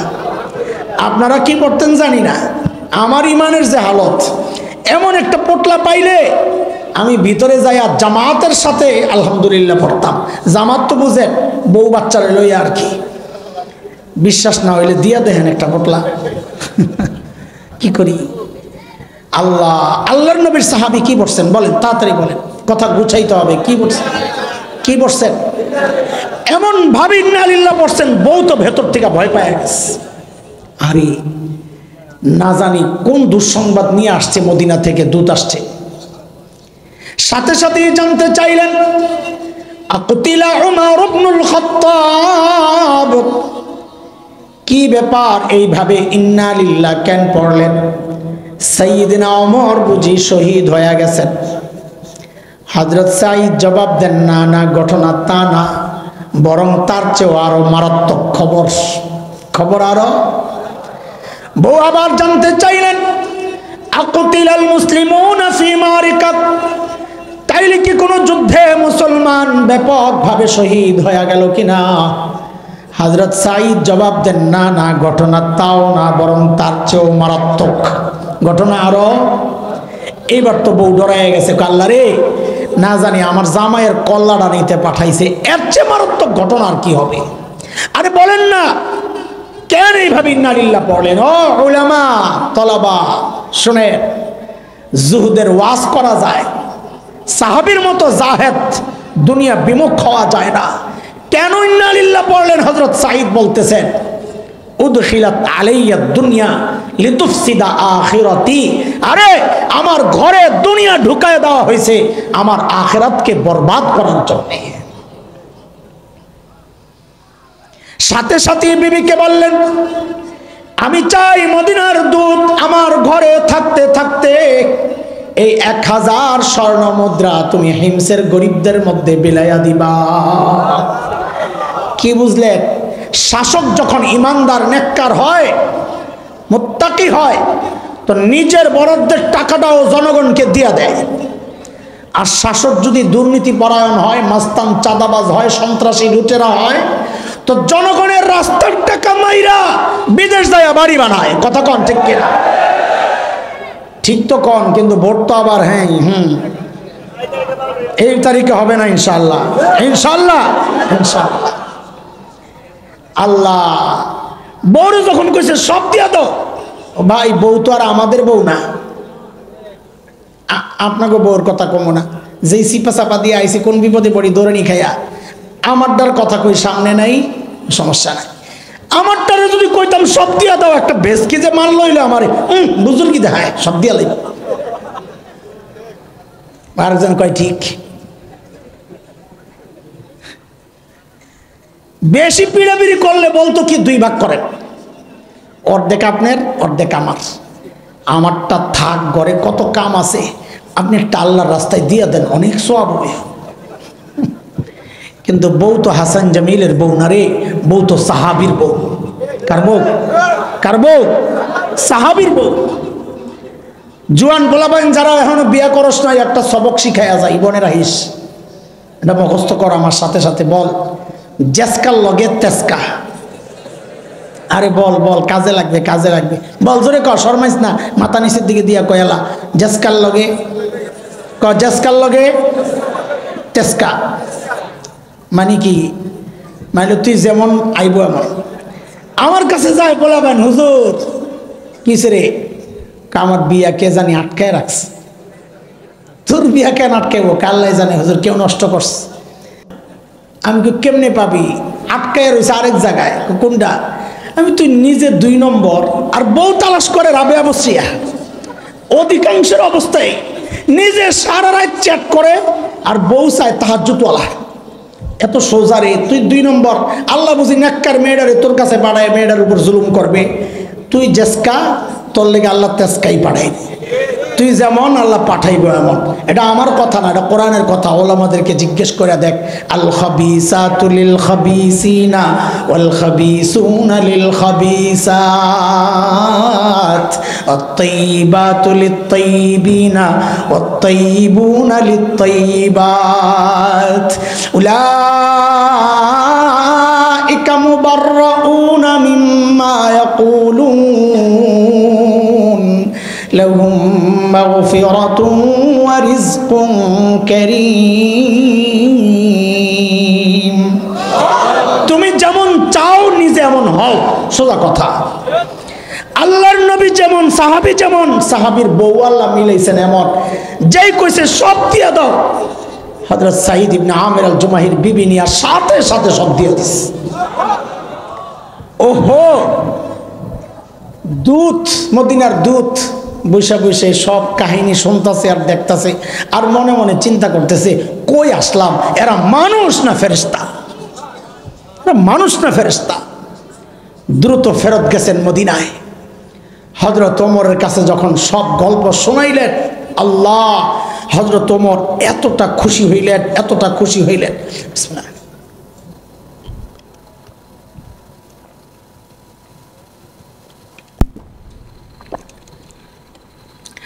সাথে সাথেই বললেন, এই কাফেলা রেডি কর, আমার সাইদকে দেখতে যাব। এটা এই জমানা না চাইলেই হেলিকপ্টারে করে চট করে পালান যায়, এটা ওই জমানা না। ওই জমানা যখন দূরে সফরের জন্য অনেক প্রস্তুতি লাগে। সাইয়েদনা ওমরের কাফেলা যখন হিমসে ঢুকে, গোটা হিমস যেন ভেঙ্গে পড়ে। চারদিক থেকে হাজারো মানুষ ছুটে ছুটে আসছে। কেন হারি? মদিনা থেকে আমাদের আমিরুল মুমিনিন আসতেছেন, আল্লাহর নবীর শ্রেষ্ঠ সাহাবী ওমর ইবনুল খাত্তাব আসতেছেন এক নজর দেখার জন্যে। হযরত ওমর বসা, পাশে সাঈদ ইবনে আমের, সামনে হাজারো মানুষ। হযরত ওমর চিন্তা করলেন, সাঈদকে আমি তো ভালো জানি, কিন্তু জনগণ কি বলে, এই সুযোগে একটু পরীক্ষা করে নেওয়া যাক। অনেক সময় দেখা যায় নেতার কাছে নেতা ভালো, কিন্তু পাবলিক দেখতে পারে না, এমন হয় কি হয় না? সাইয়েদনা ওমর ডাক দিয়ে জানতে চাইলেন, এই হিমসের মানুষ, তোমাদের গভর্নরের বিরুদ্ধে কারো কোনো অভিযোগ আসেনি? থাকলে দাঁড়ায়া যাও। বাপরে বাপ, এই জমানায় আপনাকে এলাকার কথা বলতেছি না, ওই অন্য এলাকার কথা। নেতা যদি আইসা এলাকায় বলতো, এই এলাকার নেতার বিরুদ্ধে কারো কোনো অভিযোগ আসেনি? থাকলে দাঁড়াও, তো পাবলিক মাথা নিচের দিকে দিয়া বীর করে বলবে, অভিযোগ তো আছে কিন্তু দাঁড়াবো না, এখন দাঁড়াইলে সকালে শুয়া পড়া লাগবে। কথা ঠিক, কথা ঠিক। হ্যাঁ হ্যাঁ হ্যাঁ, সব মাস্তানের কবলে পড়ছি আমরা। হযরত ওমর যখন ডাক দিয়ে জিজ্ঞেস করলেন, এই হিমসের মানুষ, গভর্নরের বিরুদ্ধে অভিযোগ থাকলে দাঁড়ায়া যাও। ওই কোণা থেকে এক বুড়া দাঁড়ায় গেছে, আছে ও। বাপরে বাপ, দেখছেন ইসলামী শাসনের সৌন্দর্য আছে। দেখা দেখি আরো তিনজন দাঁড়ায় গেছে। আল্লাহ, হযরত ওমর তো অবাক হয়ে গেছেন, আরে কারে দেখতে আসলাম, তার বিরুদ্ধে অভিযোগের শেষ নাই। মুসলমান, একটু মনোযোগ, অল্প কয়েকটা সময় এই গুছায় আনছি কথা। বলেন আপনার কি সমস্যা? প্রথম জন দাঁড়ায়া বলতেছে, আমিরুল মুমিনিন, আমাদের গভর্নর পাঠাইছেন বেড়ায়, ঢিলা মানুষ, ঢিলা, মাসে একদিন অফিসে আসে না। কয়দিনে কয়দিন? মাসে একদিন। আর আমাদের অফিসে সপ্তাহে 2 দিন ছুটি। আরো কত বন্ধ, দুনিয়ায় আগমন দিবস, দুনিয়া থেকে বিদায় দিবস, দেশে ঢুকা দিবস, দেশ থেকে পলায়ন দিবস, এই দিবস ওই দিবস। 20 বছর পরে দেখা যাবে কি আর কোনো খুঁজা পায় না, নতুন নতুন আজগুবি দিবস বাইর করব, জামাই বউ কাজ্জাকাজ্জি দিবস। একটা দিন আমরা দুইজনে মিলে কিলাকিলি করব, এটা একটা দিবস বাইরে হয়ে যাবো। দেখেন এমন দিবস সব বাইরে হইতাছে। আর আল্লাহর নবীর সাহাবী, তার বিরুদ্ধে অভিযোগ, মাসে একদিন অফিসে আসে না। হযরত ওমর তো রাগ হয়ে গেছে, সাঈদ জবাব দাও, কি সমস্যা, কেন একদিন অফিসে আসো না? আসামির কাঠগড়ায় আল্লাহর নবীর সাহাবী, ও দোস্ত, ছিল কি হইল কি শোনাইতেছি, মনে আছে তো, কেন আসো না? হযরত সাঈদ জবাব দিচ্ছেন, আমিরুল মুমিনিন, আপনি তো জানেন আমি গরিব মানুষ। এই যে আমার গায়ে 2 টুকরা কাপড় দেখতেছেন, একটা লুঙ্গির মতো করে পরা আর একটা চাদরের মতো করে জড়ানো। আমিরুল মুমিনিন, আমার না এই 2 টুকরা কাপড় ছাড়া আর কোনো কাপড় নাই। আরে মাসে অফিসে একদিন কেন আসো না, সেইটাই না বলবা। বলে 1 মাস পড়তে কাপড়গুলো দুর্গন্ধ হয়ে যায়, নিজেরও কষ্ট হয়, যারা আসে ওদেরও কষ্ট হয়, তাই মাসে একবার উপরেরটা ধুইয়া দেই, শুকাইলে নিচে পরি, নিচেরটা ধুইয়া দেই, শুকাইলে উপরে জড়াই। আমিরুল মুমিনিন, এই কাজটা করতে করতে আমার বেলা একটু উপরে উঠে যায়। আসি নাই কথা ঠিক না, আসি একটু দেরি হয়। উনি হয়তো সকালে এসে না পেয়ে ভেবেছেন আমি আসি না, আসি একটু দেরি হয়। আল্লাহ, হযরত ওমর তো বুঝছেন অভিযোগের ধরন কি, কিন্তু মানুষ দাঁড়াইছে, জিজ্ঞেস করা লাগবে। বলেন দ্বিতীয় জন, আপনার কি সমস্যা? এই কোনা একটু বাচ্চাদের কথা একটু বন্ধ করলে ভালো হয়। ধমক দিয়েন না, বাচ্চা মানুষ, ধমক দিয়েন না। বলেন আপনার কি সমস্যা? দ্বিতীয় জনের অভিযোগ তো আরো মারাত্মক। ও যুবক, শোন, কি বলে? আমিরুল মুমিনিন, আমাদের গভর্নরের দিনে তো পাই, রাতে আর পাই না। কি ডিউটি নিচে বেড়ায়, হ্যাঁ রাতেও সময় দেওয়া লাগবে। হযরত ওমর তো রাগ হয়ে গেছে। সাঈদ জবাব দাও, কেন তোমাকে রাতে পাওয়া যায় না?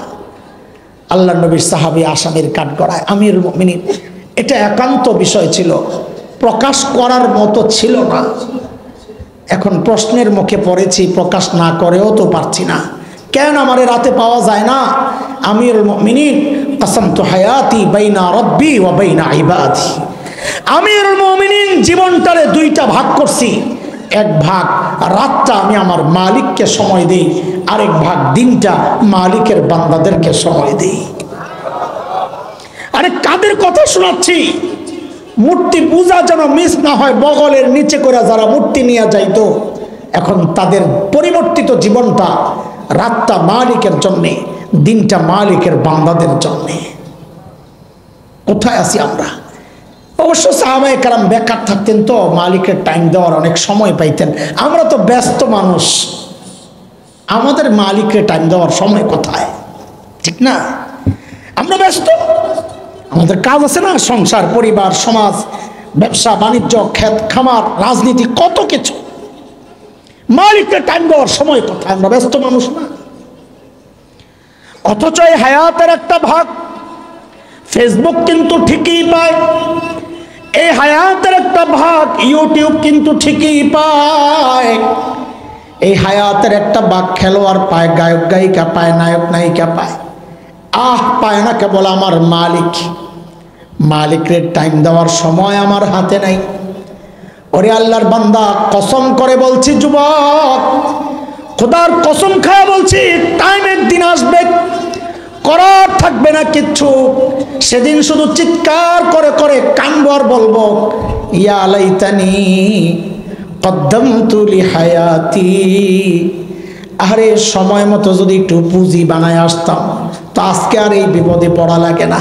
ও বাবা, মাঝখানে দুইটা কথা বইলে নেই, তারপরে শেষের ফিনিশিংয়ে যাব। পুঁজি লাগবে, পুঁজি পুঁজি পুঁজি। যুবক, পুঁজি লাগবে, পুঁজি। পুঁজি ছাড়া মালিকের সামনে দিয়ে পার হওয়া যাবে না, পুঁজি লাগবে। পুঁজির একটা ছোট্ট উদাহরণ শোনাই। 4-5 বছর আগে আমার মাদ্রাসার এক ওস্তাদ একদিন আমার অফিসে আমারে বলে, ভাই একটা ভিডিও দেখেন, এক মোবাইলে কোন এক আরব দেশের এক টেলিভিশনের প্রোগ্রাম। যুবকরা খেয়াল কর, বাবারাও খেয়াল করেন।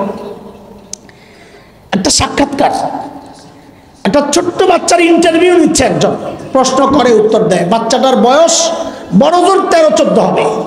বাচ্চাটা অন্ধ। কেমন অন্ধ? চোখগুলা ভেতরের দিকে দাবানো, একদম গর্ত আর কি, আমরা আরবিতে বলি মাকফুফুলাইন, একদম ভিতরে। উপস্থাপক বাচ্চাটাকে জিজ্ঞেস করছে, আচ্ছা তোমার যে চোখগুলো নাই, তুমি কি আল্লাহর কাছে এই চোখগুলো ফেরত চাও, এই নেয়ামত ফেরত চাও? বাচ্চাটা ভাবলেশীন জবাব দিয়া দিল যে না, আমি এই নেয়ামত ফেরত চাই না। আমি তো অবাক হয়ে গেছি, আরে বলে কি, বোকা নাকি? তা আমি তো ভিডিও দেখে অবাক হয়েছি, কিন্তু যিনি সামনাসামনি বসা তার তো আরো অনেক বেশি অবাক হওয়ার কথা। তো তিনি অনেক বেশি অবাক হইয়াই জানতে চাইলেন, লিমাজা, আরে কেন তুমি এই নেয়ামত ফেরত চাও না? আরে বাচ্চাটার জবাবটা শুই না বুঝছি, বোকা ও না, বোকা তো আমি, বোকা তো আমি। কেন? আল্লাহকে সাক্ষী রেখে বলছি আপনাদেরকে, বাচ্চাটার জবাবটা শুই না আমি একদম জায়গায় কান্না করে দিচ্ছি। আমার দিল শক্ত, কিন্তু ওই সময় কান্না এসে বসছে। আরে বললো কি সে বলে কি জানেন, কি পুঁজি বানাইছে দেখেন। ওরে যুবক, কি পুঁজি বানাইছে দেখো। তাকে যখন জিজ্ঞেস করা হলো, তুমি কি নেয়ামত ফেরত চাও? না, চাই না। কেন চাও না? হাসরের মাঠে, দুনিয়ায় পুঁজি বানায় রাখছি এটা হাসরের মাঠের জন্যে।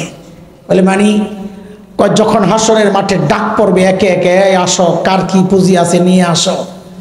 যখন আমার ডাক পড়বে, আরে ছোট্ট বাচ্চার কি ডাক, কিন্তু তার চিন্তাটা কত পরিষ্কার, কত পবিত্র। বাচ্চাটা বলে কি জানেন, যখন আমারও ডাক পড়বে দুনিয়ায়, আমি এই নিয়ামত এজন্য চাই নাই, সেদিন যেন আমি আমার মালিকের সামনে নত জানু হয়ে বলতে পারি, ও আমার মালিক, দুনিয়ায় তো আমার এই নিয়ামতটা দাও নাই, ওগো মালিক, এই উসিলায় কি আজকে আমার আযাবটা একটু কমায়া দেওয়া যায় না মালিক? আমি কাঁদতেছিলাম। ঠিক উল্টা চিন্তা করে, যাহারে আমারও তো যাওয়া লাগবে সামনে দিয়া, আমার মালিক যদি আমারে জিজ্ঞেস করেন, ঠিক উল্টা, এরে হাসান জামিল, তোকে তো এই চোখের নেয়ামত দিছিলাম, তুই তো ভোগ করছস, এখন আযাবটা একটু বাড়াইয়া দিই, তো আমি কি জবাব দিই? তোকে তো এই জবানের নেয়ামত দিছিলাম, তুই তো ভোগ করছস, এখন আযাবটা একটু বাড়াইয়া দিই, তো আমি কি জবাব দিব? বাবা আপনি কি জবাব দিন? যুবক তুমি কি জবাব দিবা? কার এমন কি পুঁজি আছে যেই পুঁজির ভরসায় এই হাসি তামাশার জিন্দেগি কাটাইতেছি? কোন পুঁজির ভরসায়? আপনাদের কি আছে আমি জানি না, আমার নাই, সেই জন্য এইভাবে বলতেছি। কোন কোন পুঁজির ভরসায় এমন নিশ্চিন্ত জীবন যাপন করছি? পুঁজি যে একেবারে নাই তা না, আমাদের পুঁজি যে নাই তা না, আছে আছে গুনার পুঁজি, গুনা গুনা, খালি গুনার গুনা। চুল পাইকা সাদা হয়ে গেছে, এখনো গুনাহ ছাড়তে পারি না। দাড়ি পাইকা সাদা, এখনো গুনাহ ছাড়তে পারি না। বাবা ছাড়বেন কবে জিজ্ঞেস করি, কবে ছাড়বেন? এই চুল দাড়ি সাদার মানি বুঝেন? হ্যাঁ, আমরা হাদিসে পড়েছি যেহেতু মানি জানি, এই জন্যে মাঝে মধ্যে আয়নার সামনে দাঁড়াইয়া যখন নিজের চেহারা দেখি, চুল পাকা দাড়ি সাদা, কলিজাটা মোচড় দিয়া ওঠে, কারণ এটার অর্থ জানি। এই চুল দাড়ির সাদার অর্থ জানি। কি অর্থ? আমার মালিক আমারে বারবার সতর্ক করেছেন, আমি সোজা হই নাই। আমার সামনে আমার মালিক গাছের পাতা ঝরায় আমারে সতর্ক করেছিলেন, এরে হাসান জামিল, যেই জিনিস ধরে ওই জিনিস কিন্তু ঝরে, একদিন তুইও ঝরে যাবি, আমি সোজা হই নাই। আমার সামনে সূর্য ডুবাইয়া আমার মালিক আমারে সতর্ক করেছিলেন, এরে হাসান জামিল, যেই জিনিস ওঠে ওই জিনিস কিন্তু ডুবে, একদিন তুইও ডুবে যাবি, আমি সোজা হই নাই। আমার সামনে দিয়ে আমার বাবার লাশটারে আল্লাহ কবরে পাঠাইছেন। আমি দাঁড়ায়া দাঁড়ায় দৃশ্য দেখতেছিলাম। আমার মালিক আমারে সতর্ক করেছিলেন, এর হাসান জামিল, একদিন তোর সন্তানের সামনে দিয়াও তোর লাশটা কবরে যাবে, ওরাও দাঁড়ায়া দাঁড়ায়া দেখবে, আমি সোজা হই নাই। আমার সামনে দিয়া আমার মায়ের লাশটারে আল্লাহ কবরে পাঠাইছেন, আমি দাঁড়ায়া দাঁড়া কান্না করতেছিলাম। আমার মালিক আমারে সতর্ক করেছেন, রে হাসান জামিল, একদিন তোর সন্তানের সামনে দিয়াও তোর লাশটা যখন কবরে যাবে, তোর বাচ্চাগুলা আব্বু আব্বু বলে চিৎকার করতে থাকবে। দরজার আড়াল থেকে বিবি তাকায়া তাকায়া শেষ দেখা দিয়ে পেয়ার চোখের পানি ঝাড়তে থাকবে। আমার সামনে যে বারবার এই বিষয়গুলো ঘটে, আমি কিন্তু সোজা হই না। এরে বাবা, এই চুল দাড়ি সাদা মানি এত এত সতর্ক করার পরেও যখন আমি সতর্ক হই নাই, এইবার আমার শরীরের একটা অংশের মৃত্যু শুরু হয়ে গেছে। এটা চূড়ান্ত নোটিশ। চুল দাড়ি সাদা মানি শরীরের একটা অংশের মৃত্যু শুরু হয়ে গেছে। যে কোনো মুহূর্তে মালাকুল মউত যখন হুকুম পাবে, আমার ঘরে আইসা রোহটারে টাইনা চেষ্টায় বাইর করে লইয়া যাইবো গা। এর যুবক, এমনটা ভাবার কিন্তু কোনো কারণ নাই যে আমার তো এখনো লম্বা বয়স পড়া আছে, পরে ঠিক হয়ে যাব। না রে বাপ না, কার কখন মৃত্যু চলে আসে কোনো গ্যারান্টি নাই। আরে আমি সহ কে জানে, এই মজলিসে এমন কেউ থাকতে পারে যার খবর নাই, সে বসে আছে এখানে, কিন্তু জানে না ওর কাফনের কাপড়টা চলে আসছে দোকানে, যে কোনো মুহূর্তে বাড়ির দিকে রওনা দিবে, অপেক্ষায় বসে আছে। এর যুবক, আমি দুর্বল মানুষ, আগেই বলেছি। এত রাত পর্যন্ত বৈশা রয়েছিস রে বাপ, এর চেয়ে ভালো করে বোঝানোর ক্ষমতা আমার নাই। আমার কথাগুলো যদি তোদের হৃদয়ে টাচ না করে, শেষ একটা চেষ্টা তোরা চাইলে ওইটাও আমি করতে রাজি। আমি বলি কি রে বাপ, তোরা আমার সামনে আয় পর যুবক, তোরা আমার সামনে আয়, তোদের পাওগুলো আমার সামনে মেলা দে। আমি ওই পাওগুলারে জড়াইয়া ধইরা সারা রাত বসে বসে কান্না করি, তাও তোরা গুনাহ ছেড়ে দে, গুনাহ ছেড়ে দে বাবা, গুনাহ ছেড়ে দে, গুনাহ ছেড়ে দে। আর কত করবেন বলেন না? আরে এই গুনাহওয়ালা চোখ নিয়ে আল্লাহর সামনে দাঁড়াবো কেমনে বলেন না? এই গুনাহওয়ালা কান নিয়ে মালিকের সামনে দাঁড়াবো কেমনে বলেন? যখন আমার চোখ আমার কান আর এমনকি আমার চামড়া শুদ্ধ আমার বিরুদ্ধে আল্লাহর আদালতে হাত সাক্ষী দিবে, পা সাক্ষী দিবে। কোরআন পড়েন, দেখেন উপায় কি বলেন? হ্যাঁ, ছাড়েন। কার নাফরমানি চলতেছে? ওই মালিকের, যার এত ভালোবাসা, এত দয়া আমার উপর। আরে কত ভালোবাসে জানেন না? চিন্তা করেন, আশপাশ দেখেন, বুঝেন। আরে আমি আপনি যখন গুনাহ করি, গুনাহ দরজা বন্ধ, জানলা বন্ধ, আমার মালিকের কত দয়া মায়া, ভেতরে গুনাহ চলছে। ওই গুনাহ অবস্থায় আমার মালিক দরজার নিচে দিয়ে বাতাস আর অক্সিজেন পাঠায়া দেন, আমি যেন মইরা না যাই। ওই মালিকের নাফরমানি চলতেছে প্রতিনিয়ত। আর কত বলেন? আল্লাহ আমাদের সবাইকে গুনাহমুক্ত জীবনযাপনের তৌফিক দান করেন। অতীতের সমস্ত গুনাহ খাতা আল্লাহ মাফ করে দেন। দোস্ত, আমি চলে গেছি বহুদূর, চলেন আমরা শেষ করব। শেষ কথাগুলো শুনি। আল্লাহ নবীর সাহাবীদের কথা বলছিলাম, গল্প শেষ করছি না, যতটুকু দরকার হয়েছে। মানুষগুলো ছিল কি, হইল কি, পরিবর্তনটা দেখেন। একটু কয়েকটা প্রশ্ন করব, বুঝে শুনে, তালে তালে না, আবেগে না, বুঝে শুনে কয়েকটা প্রশ্নের জবাব দেন, তাইলে আমার শেষ করতে সহজ হবে। বলেন তো, ছিল বর্বর আরব, হইল মানব ইতিহাসের সবচেয়ে ভালো মানুষ। এই যে পরিবর্তনটা কিসের ছোঁয়ায় বলেন তো? বলেন, জোরে বলেন, সবাই বলেন, কিসের ছোঁয়ায়? আরে জোরে বলেন না, চিৎকার করে বলেন না, কিসের ছোঁয়ায়? ওই সাহাবীদের 3 কথা মনে আসেনি কি? ওরা ছিল কি, হইল কি মাঝখানে? এই 3 কথার যে প্যাকেটটা, এটার স্থায়ীভাবে গিট্টু লাগায় বাড়ি নিয়ে যান। ওই পাশের প্যাকেটটা খোলেন, আমি অল্প একটু বুঝাই দিয়ে শেষ করি। দেখেন, যেই কোরআনের ছোঁয়ায় বর্বর আরব সাহাবী হয়ে গেল, মানব ইতিহাসের সর্বশ্রেষ্ঠ মানুষ হয়ে গেল।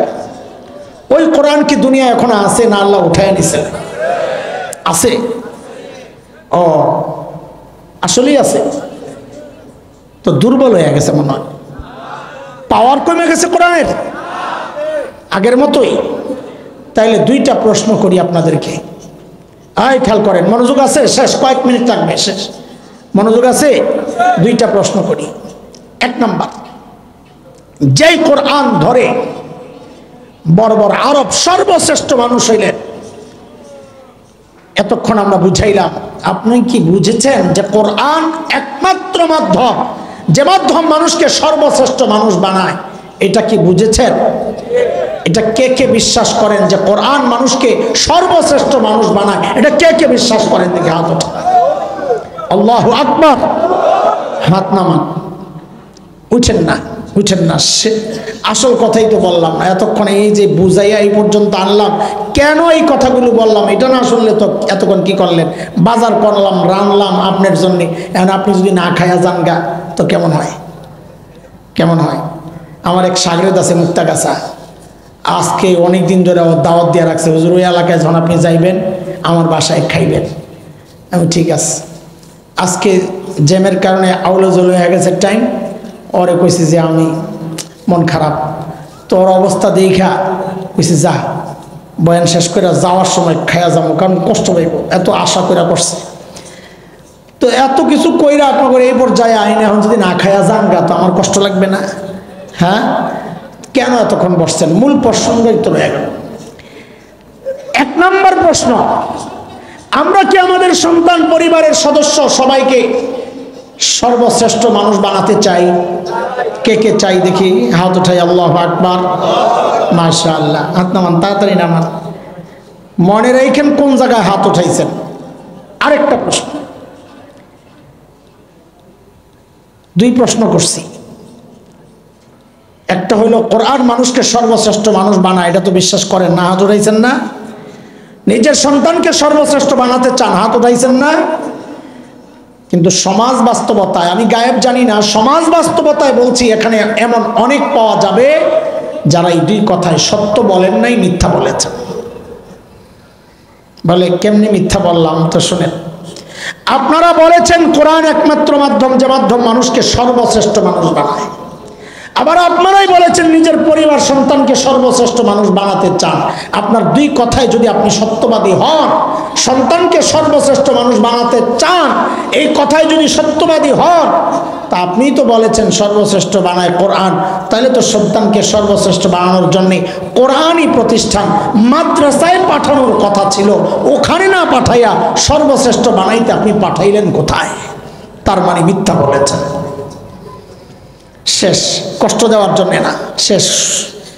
এবার জিজ্ঞেস করি, কাজ যা করছি আমরা, সন্তানকে দিন না শিখাইয়া, আলেম না বানাইয়া, বলেন এটা আমার গর্বের কাজ না আফসোসের কাজ? ও ডাক্তারের বাবা, চিৎকার করে কন, আপনার জন্য এটা আফসোস না গর্ব? কেন আফসোস? এই কথাটা বলেই শেষ কর। আমরা যারা মাদ্রাসায় পড়ছি, আলহামদুলিল্লাহ আলহামদুলিল্লাহ, আমরা নিজেরাও ঠকি নাই, আমাদের মা বাবাও ঠকেন নাই। নিজেরা কেন ঠকি নাই? নিজের ঢোল নিজে পিটাবো না, বলবেন যে নিজের ঢোল নিজে পিটায়, এটা চরম বাস্তবতা। দুনিয়ার রাজা বাদশাদের চেয়ারে বসতে পারি নাই, বসতে চাইও না, কিন্তু কোরআনের বরকতে আল্লাহ মানুষের হৃদয়ে আমাদের প্রতি যে শ্রদ্ধা আর ভালোবাসা রেখেছেন, দুনিয়ার রাজা বাদশারা এর ধারে কাছেও নাই। আমার মা বাবাও ঠকেন নাই। কেন? আমার এমন কোনো দিন যায় না যেদিন আমি বলি না রব্বির হামহুমা কামা রব্বায়ানি সগীরা। আমার মা বাবাও ঠকেন নাই। মাঝে মাঝে গোরস্থানে যাই, এই ব্যস্ততার মধ্যেও গ্রামের বাড়িতে মা বাবার দুইজনের কবরের মাঝখানে যাইয়া বসি, বাচ্চাদের মতো বইসা চিন্তা করি, হারিয়ে এখন তো চাইলেই মাথায় একটু তেল লাগাইতে পারবো না, চাইলে তো পাউডার একটু টিপতে পারবো না, তো কি করি? বসে বসে আল্লাহর কালাম তিলাওয়াত করি। কইরা ওঠার সময় বলি, আল্লাহ এই যে তেলাওয়াত করলাম এই মানুষগুলোর ওসিলায়, আল্লাহ যাদের ওসিলায় তোমাকে চিনছি, আল্লাহ তারা যেন তোমার রহমত থেকে বঞ্চিত না হয়। রব্বির হামহুমা কামা রব্বায়ানি সগীরা। বলেন আমার মা বাবা জিতছেন না ঠকছেন?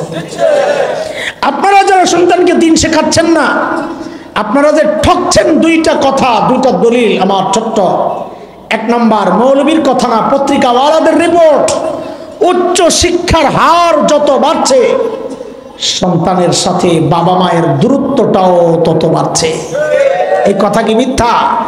সন্তান বাবা মায়ের বিরুদ্ধে মামলা করে আদালতে। এই কয়দিন আগে আমরা দেখেছি ইংলিশ মিডিয়ামের এক ছাত্রী, সাভারে এক লম্পট মেয়ে, চরিত্রহীন মেয়ে, নিজের লাম্পট্য এই জিন্দিগি যাপন করতে পারছে না, বাবা বাধা, ওই বাবাকে হত্যা কইরা সাংবাদিকরে কয় আমার বাবা আমারে দর্শন করতে চাইছে, বাঁচাইতে যায় বাবারে মারছি, নাউজুবিল্লাহ।